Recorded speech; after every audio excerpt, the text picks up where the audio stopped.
This is the fifth video for research methodology. We talked about the previous video. We talked about the hypothesis, the types of hypotheses, and the steps in hypothesis testing.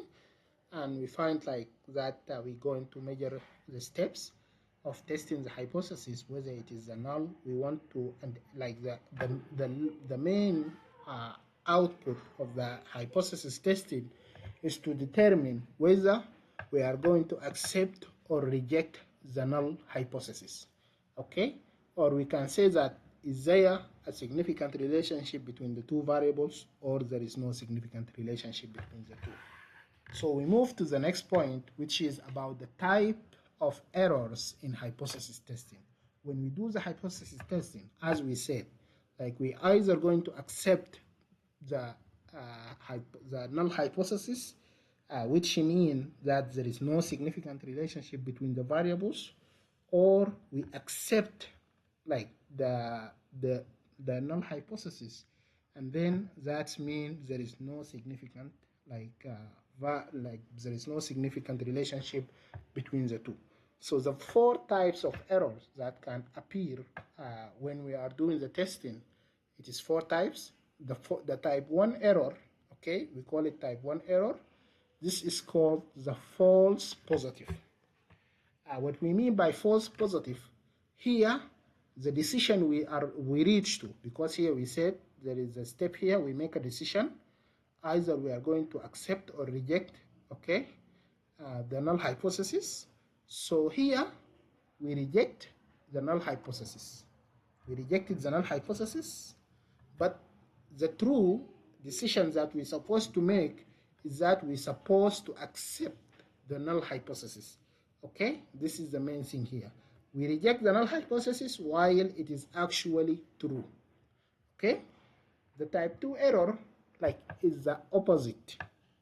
The first one, like we rejected the null hypothesis, the decision we made, but here the decision we make is that we accept the null hypothesis or we fail to reject it.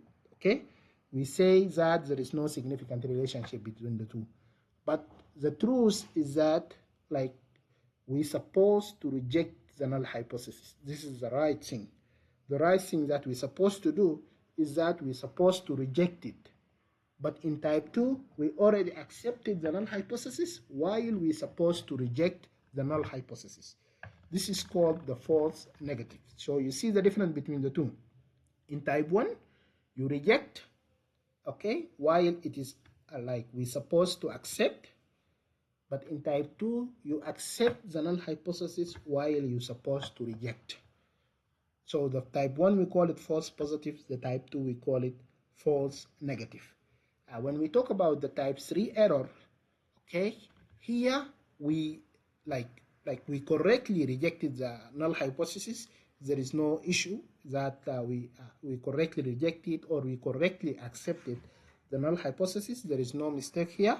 But when we come to interpret the result, okay, like the result, like the direction, misinterpret the direction here, like we can say either there is a positive relationship or negative relationship. Here we make a mistake here, okay. We can say it is a positive relationship, okay, between the two, but at the same time it is a negative relationship. While we say it is a negative relationship, while it is a positive relationship. So we correctly rejected the null hypothesis, but we misinterpret the direction. The type 4 error, like we already correctly rejected the null hypothesis, we have no issue with that, and we have specified the right direction, we have no issue in the direction, and we do the correct analysis. But when we come to apply the result, okay, we find there is issue here in misapplying the result.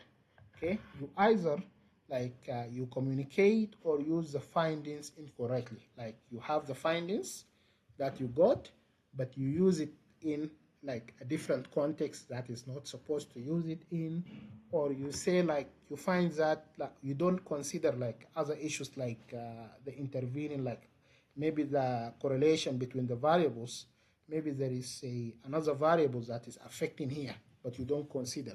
So immediately jump to causation and try to communicate to use the result, but you